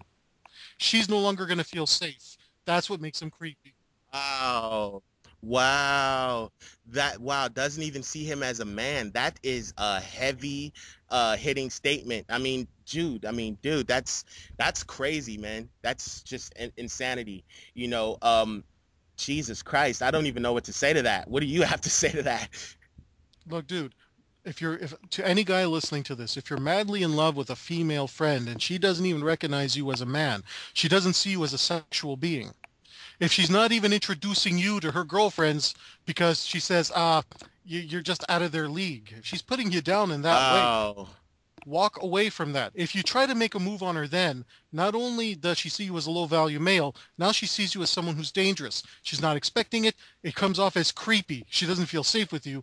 Don't bother trying to reintroduce her into your life. She doesn't know. She doesn't know the new you, so to speak. You see what I'm saying? She doesn't know the new you. Now, that's why you got to pull yourself away. Make sure that there's time apart so that when you get reintroduced to that situation, you've got a catharsis story. I'm not this.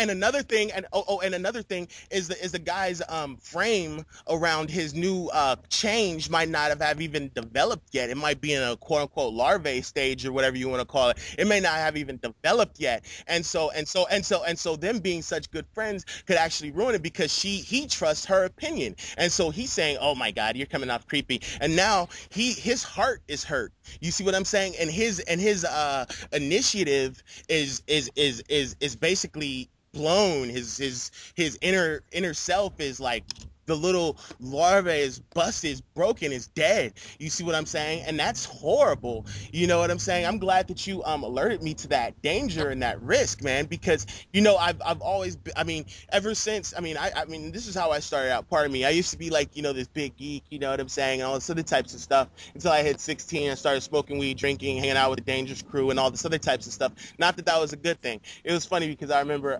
being like 17 years old and I quit smoking, quit drinking, and I still had like the same amount of game and pull and charisma as I did before. And I was like, wow, you know, the alcohol didn't make me this, the drugs didn't make me this. It was me myself. You know, it's crazy how people go through that, you know? I mean, that's just amazing to me. But anyway, so I mean, I walk up to this girl and she's like literally the hottest girl that I've ever seen in my life, you know, like one of the, I mean, literally she's like, you know, there's thousands of girls and she's like the hottest, right? She lived right next door to my grandmother. So I say, hey, how's it going? You want to hook up? You want to do something? And next thing you know, which was just a bad approach anyway, but it was an approach from a man that wanted something, and you know, it's better than nothing, right? And so then she says no, but she was really nice about it. She was really nice about it, and that let me know, hey, if this beautiful girl can be nice about it, imagine what all these other girls would do if I said this and I did this and I came. And so every single girl that was under her, it was almost like she was taken care of. Hey, what are you having an attitude with me for? I've got, you know, there's girls who are like 10 times as more beautiful as this girl over here, and she can be nice. Why can't you be nice? You see what I'm saying? You know, you've already slept with Paris Hilton. What the hell does this girl have an attitude for, so to speak? You know what I'm saying? And I think it comes off, you know, that way, and eventually that she catches on to that. You know what I mean? What do you feel about okay, so just give me, because this is scary for me, you know what I'm saying, as a coach. I mean, you know, there's guys that come to me that have handicaps and stuff like this, you know what I'm saying, and these are serious cases, man, and I've never dealt with anything like this before, and you I mean, you obviously have, man, because you've been in the game for a long time, man. So ultimately, like this, okay, I mean, you know what I'm saying? You know, guy, you know, with the handicap or something like that, you know, I'm the type of guy to go tell him, like, bro, go talk to every single freaky girl at the goddamn club and get shot down and be okay with it. You see what I'm saying? And that's inner game. That's, you know, when you can be okay with that part of yourself and be comfortable with that and recognize that it's going to be hit and miss and maybe way miss in the beginning, but then you might make a couple hits and then your odds will improve and stuff like that. That's really good. But I mean, what do you suggest? What's your method of dealing with people who are at that stage? Because my thing is like this: get them to talk to the hottest girl, get the hot girl to quote unquote reject them, but then at the same time they do it in a nice way, for where it's like, hey, you know, if this girl could be nice, then why the hell can't this girl be nice? You know, kind of like how I started out. So I mean, how would you change? What would be different if that hot girl was a total cunt, bitch, slut to me? Pardon my language. If she totally like treated me bad, I mean, that might have affected my entire life, since that was like my first. I mean, how do you change a guy that I could have potentially possibly became to re-see you know, how he could be different? And you know, I mean, I talk a little bit about this, but I got a lot of material, man. Somebody might miss it or something. Could you please talk about this? Sure. I wouldn't send the guy out to talk to a bunch of people just to get over the idea of rejection. Like you said, I've been at this a long time. I've had former students who did things that landed them in jail because they went up and they were so uncalibrated in their approaches. Wow. I had one guy who got rejected by a girl and he pushed her to the ground. Wow.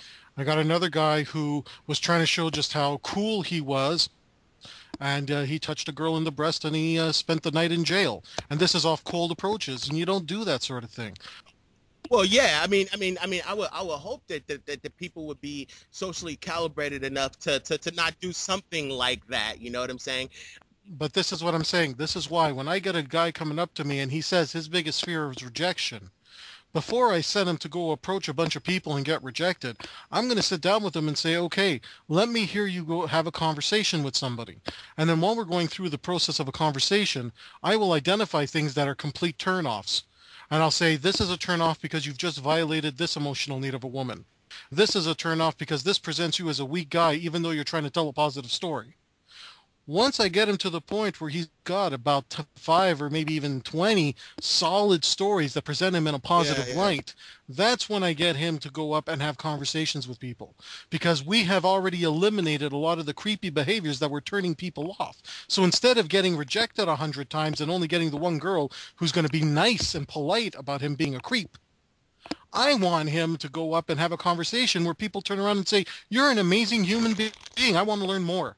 Because that is much better positive reinforcement, so that when he does ultimately get rejected, because it is a numbers game, when he does ultimately get rejected, he realizes it's not me, it's got to be her, because everybody else has given me a positive reaction to me talking to them. That's the way I approach it.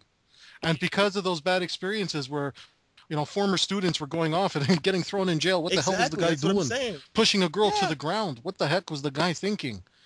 I won't do it. I will not do it. I will not push somebody to go and approach until I have worked with them and I've taught them how to be able to have an attractive conversation.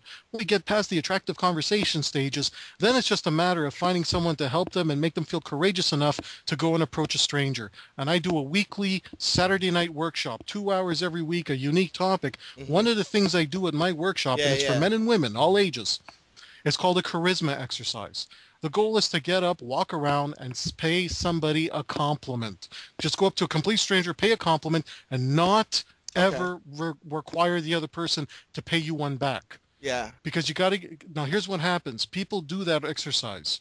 At first, they get all kinds of compliments all night, and they feel good. But once they come to the same workshop 7 or 8 times, by the 7th or 8th time, now they get the process, the point of it. It's not about feeling good because you've been getting compliments. It's about feeling good that you could go up and develop the courage to go to a complete stranger and offer a compliment. Wow, that's powerful, man. You know what? I swear to God, man.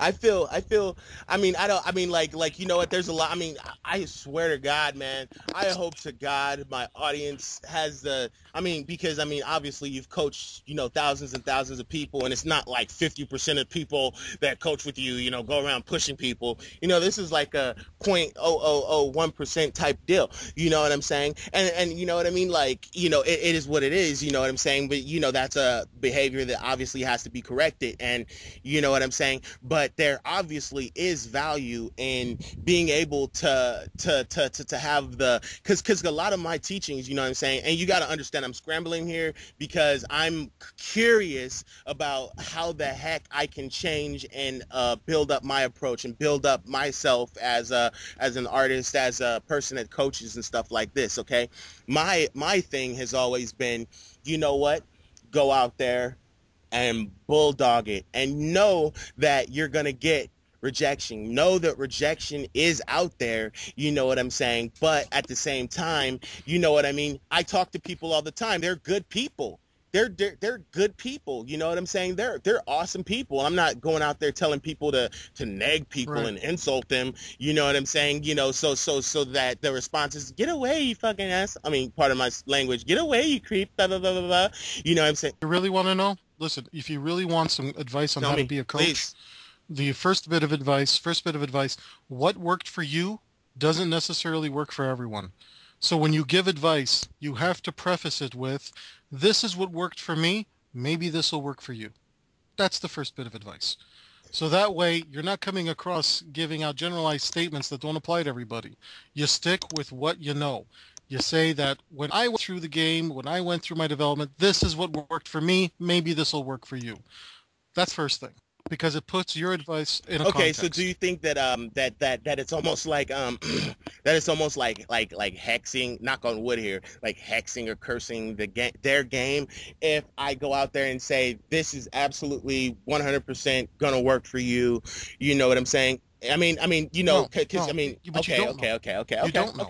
okay. You don't know. Even now, I have had systematically in the years that I've been doing this, I still say, this is my theory, this is my system of emotional needs. And up to now, I have not had anybody come to me and said, Frank, this doesn't work.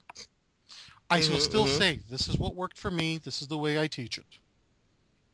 Because if I go around saying this is going to work forever and it's going to work for everybody and so on and so forth, you know what? There's going to be that one exception to everybody's game, and I'm not interested in dealing with that exception. I always preface it with, this is what works for me, this is what I use, I'm happy with it, and everybody who has studied under me thus far that is makes happy a lot with of sense. and I leave it at that. So that's the first thing. Because it puts it on them, you know what I'm saying? It's not like, you know what I'm saying, these magic words. Yeah, okay.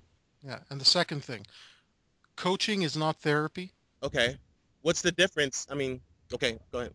Because a therapist can diagnose things like mental illness, depression, and so on.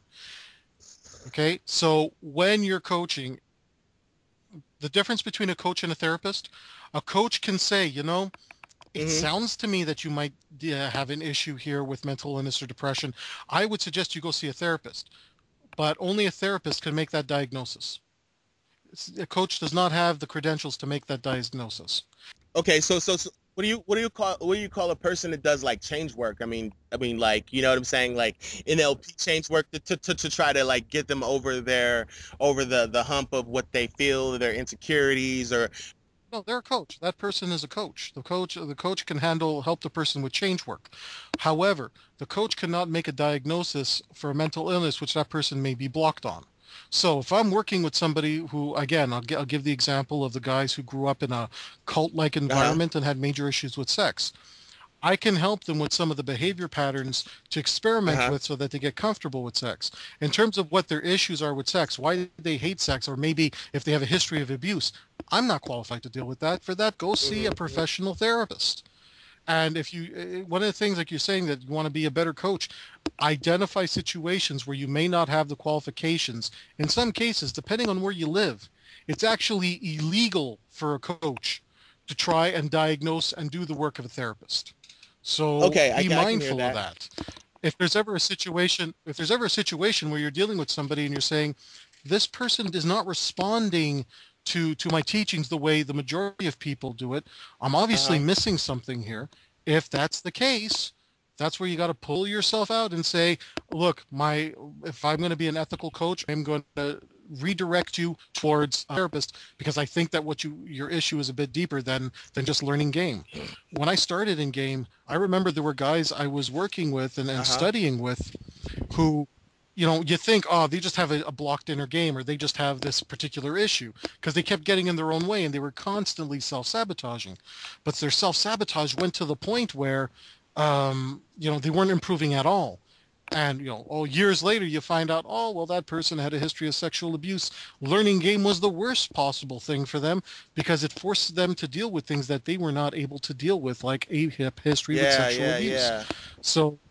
So before I push anybody into doing anything, I do an assessment to figure out if coaching is even something that it would be harmful or helpful to them.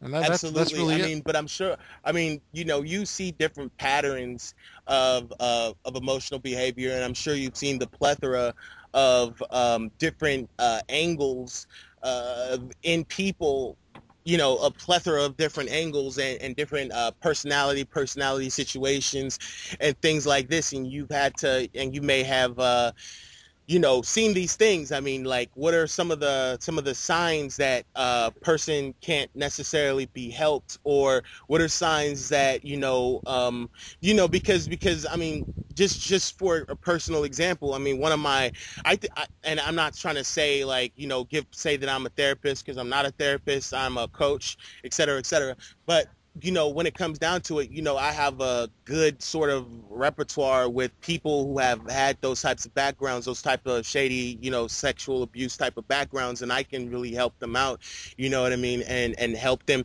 And I've actually, helped out a lot of women in that respect, instead of, feeling of, because I mean, in my opinion, it's not the physical part of the abuse that's the most screwed up for them. It's a lot of times the mental abuse part of it all. I mean, you get somebody who turns around and a person has no choice, but the physical body has no choice but when you hold their breath, they've got to breathe. Okay. You know what I'm saying?